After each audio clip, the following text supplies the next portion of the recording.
Hello everybody, welcome back to my channel. I'm Emily and today I'm doing a Depop video. I've already done a video a bit like this before, but it was kind of like a brief summary of how to shop more sustainably and secondhand online. So today I thought I'd do a more like Depop with me, like go through the whole process from picking clothes to photographing them to making the captions and selling, as it's something I get questions on about a little bit, and I think it's just really useful to be able to sell your clothes, make money and promote a more sustainable fashion economy. So hopefully this video is going to be helpful for some of you, or if it's not, at least you can just enjoy the video, I guess. But hopefully pick up some tips and tricks. Obviously I'm not the queen of Depop selling, but I have been selling on Depop for like a good few years. Like I've had Depop for a while. It's like my really old like handle I used to use on everything when like putting X's in your name was cool. So hopefully this helps, and yeah, let's just get on with it. Okay, so obviously the first steps is to actually have a profile. I feel like that's pretty obvious, but obviously you don't get very big bios. I feel like it's really good to just simply lay out kind of what your shop's about, any rules like UK only, how much your shipping is maybe. You can also link your Instagram, which is fun to do. I've got it linked to mine.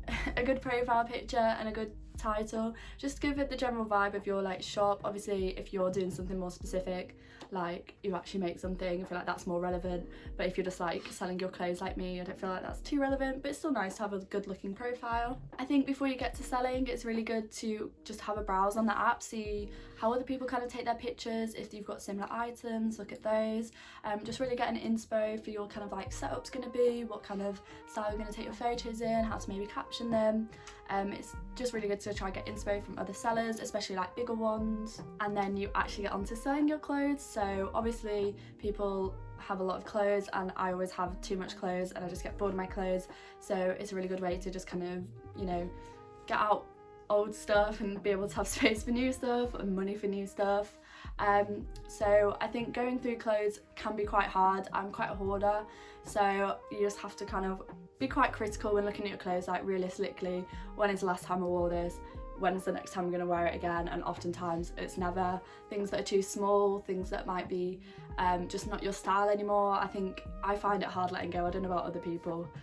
So there's that cleaner lady and she's like, does this item spark joy?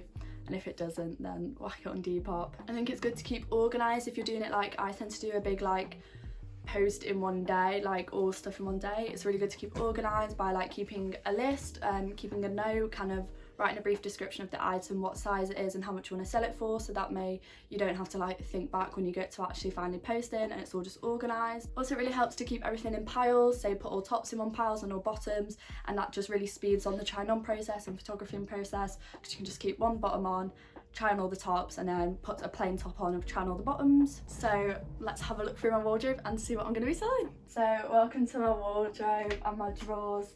Here is a lot of clothes that I don't really need, so we're gonna have a look through. See, a lot of stuff, it doesn't look that organised, but I promise it is. So I think just going through your wardrobe, seeing what you don't really wear and being like, yeah, I'm not gonna wear you again, you can go on the Depop. I think for my trousers, I bought these in Vienna and realistically I just don't wear them a lot. They just not really my vibe anymore, which is unfortunate because they're really beautiful. So I'm gonna put these in the trouser pile. I recently bought this black denim skirt because this one doesn't fit me because it's too small, and obviously I'm not gonna keep it if it's too small, so this can go in the pile, but this is my belt, so I'm taking it off. So I'm just gonna carry on in this kind of process, just being realistic. Do I wear this? When's the last time I wore it? And oftentimes I can't actually remember, so that is a very good sign that it needs to get rid. So I've made a pile of everything. We've got kind of like tops here, bottoms here, a dress, outerwear and shoes.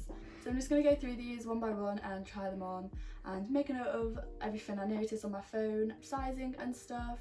This probably take a while, but you know, it's worth it in there. So obviously as you go, making a list, really important to look for any errors in the clothing, loose stitches. I mean, if there's loose thread, obviously you can just cut that off, but any slight pulling or anything, really important to make a note of these and list them in your caption, because it's really unfair when you get a slightly damaged item. And also if there is significant damage, this should really reflect in the price. Moving on to the photography of the clothes, In the past, most of the times I kind of just use a mirror, phone selfie, as I really prefer to show the clothes on. I feel like this gives a better representation of the clothes. Obviously if you can try them on, I've got a lot of clothes that are a bit small for me, but it's really important to have really good lighting and a clean mirror, clean phone, like a good quality photo basically. Obviously they don't need to be absolutely HD, phone cameras are good enough quality, but just so you can get a clear picture, a clear view of the colour, the fit, etc. It's nice to have consistency. I know when I do like a big block of photos, all of them tend to look the same because they're in the same setup, they've got similar lighting, and obviously you can take pictures completely by yourself. I've got a tripod and that really helps, but I've got an assistant with me, so that's a bit more helpful. If you are doing it by yourself, a tripod, timer cam, everything like that is really good.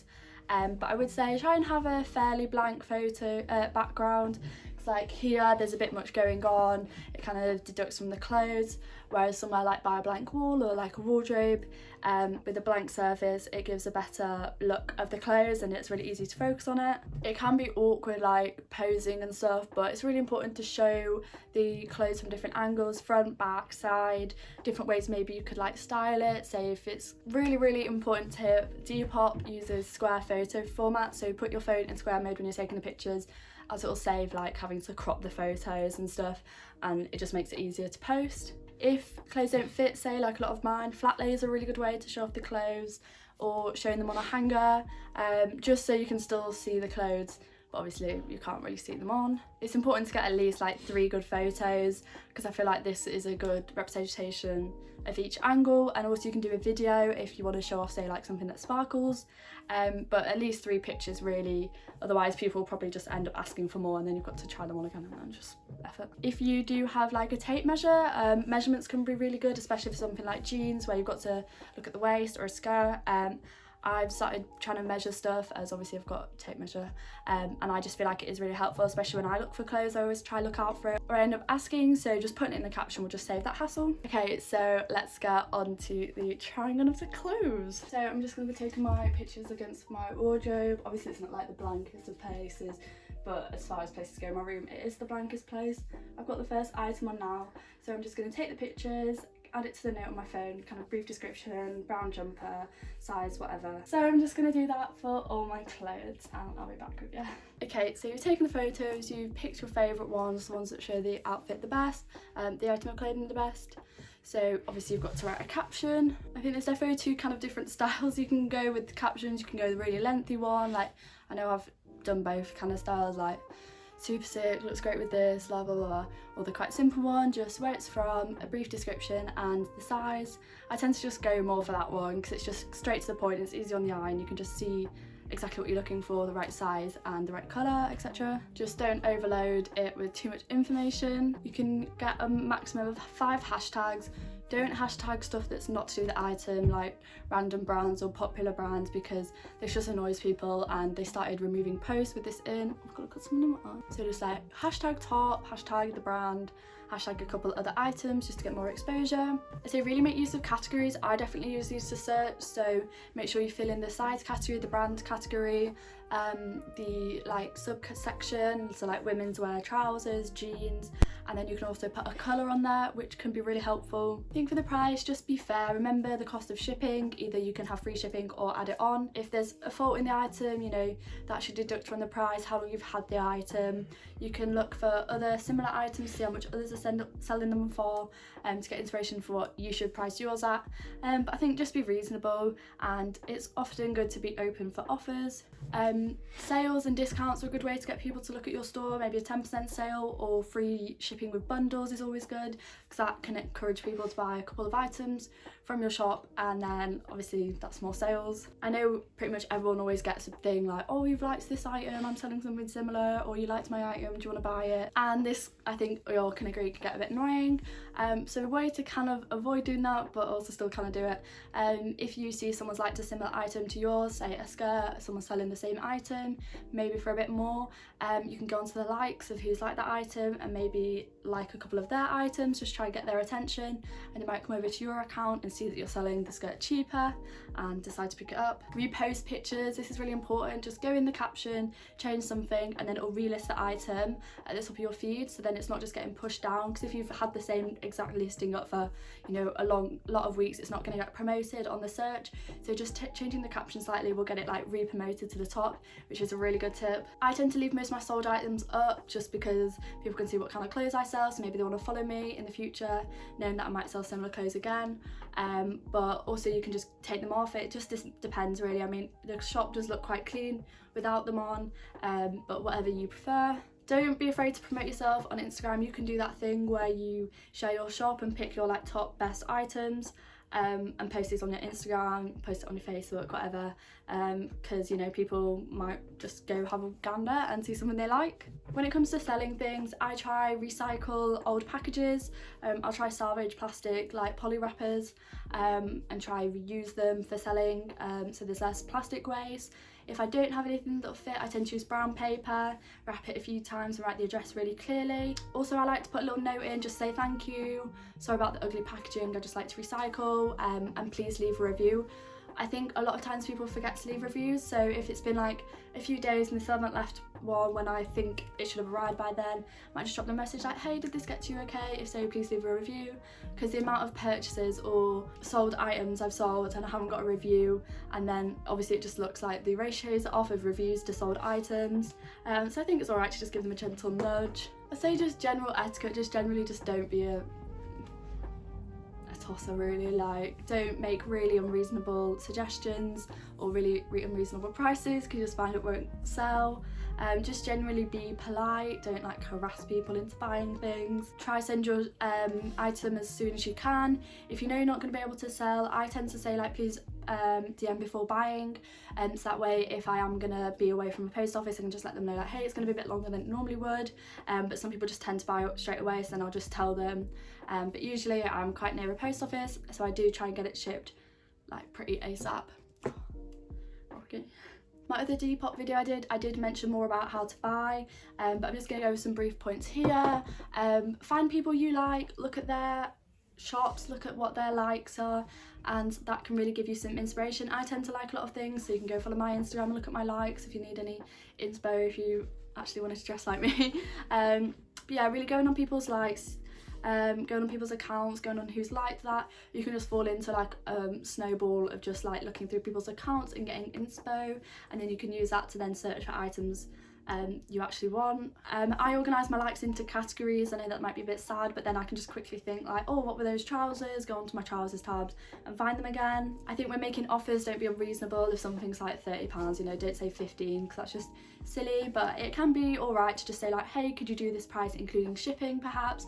And if they're in a hurry to sell it, they might just say yes, or they might say no, and then you can just decide if you still want to purchase it at that price. One final thing I just want to mention is drop shipping, which is just carrying on being an issue, which is where people buy mass products or just sell straight from drop shippers, so like cheap websites, and they'll hype the price up so much. You might see something on Shein for like £4 and someone's selling it on Depop as like vintage, so cool, for like £20. I think a really good way to avoid this is just, they won't have very original photos. It'll probably be the company's photos.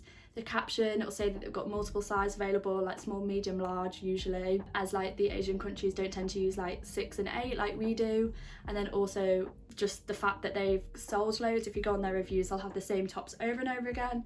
And I think it is good to just avoid this, because obviously if you're on Depop, you're probably shopping to be more sustainable, and then you're just buying basically from Shein anyway, which is really annoying. Sometimes you can find items from Shein, from Romwe, that genuinely are secondhand, someone's just selling them on, but dropshipping can get really annoying and it does kind of ruin the app a bit, but hopefully that helps you kind of pinpoint that and avoid it. So obviously shopping on Depop is a really fun way to just find cooler items, find smaller sellers, get a bargain maybe, but obviously at the core it's really important to try reduce our fast fashion intake. I don't know if you saw the Pretty Little Thing like 10p sale or whatever it was, 99% off. You know, you've just got to kind of think sometimes, who's making these clothes, how much are they being paid, which clearly is not a lot, and also the environment, like that much like clothing being produced at such a high rate and being sold so fast is really detrimental to the environment. I've made a whole video about fast fashion, I'll link it in the cards. So yeah, I just think it's really important. Obviously low income, or you just simply can't afford to shop sustainable all the time, I completely get that. But when you're spending like 100 pounds, well, buying like 100 items at once, which I was definitely guilty of back in the day, you're not going to wear them all, they're just going to sit in your wardrobe. It's just a waste. If you send stuff back, it sometimes doesn't even get like resold, it just gets thrown away, put into landfill. So I just think we can all think about and maybe reduce, like obviously it's really hard to cut out fast fashion 100% from our lives, but I think just taking a moment to think, explore your other options before, like, say you finally do decide to buy something, or just appreciate the effect it might be having on the environment and on worker rights. And I think if everyone just takes a few more minutes to think about things, it can really go a long way. No one's perfect. I still sometimes buy stuff from fast fashion sites. It really is hard to completely cut it out your life, but I think if everyone reduces and does their bit, it can collectively make such a difference. So I really hope you enjoyed that video. I really hope you managed to pick up something, even if it was just one or two things. Obviously sustainable fashion is what I'm really about on my Instagram and on here, so any way I can promote that is just fab. Please think about subscribing. I'm like kind of near 1,000 followers on here, which is like absolutely insane considering I only made my channel in like March, so thank you so much for that. Also like and leave a comment, as that helps promote my videos so more people can see them, and also follow me on Instagram if you're not already. I'll have both of those linked down below, as well as my Depop. So I really hope you enjoyed this video, and I'll see you in the next one. Bye.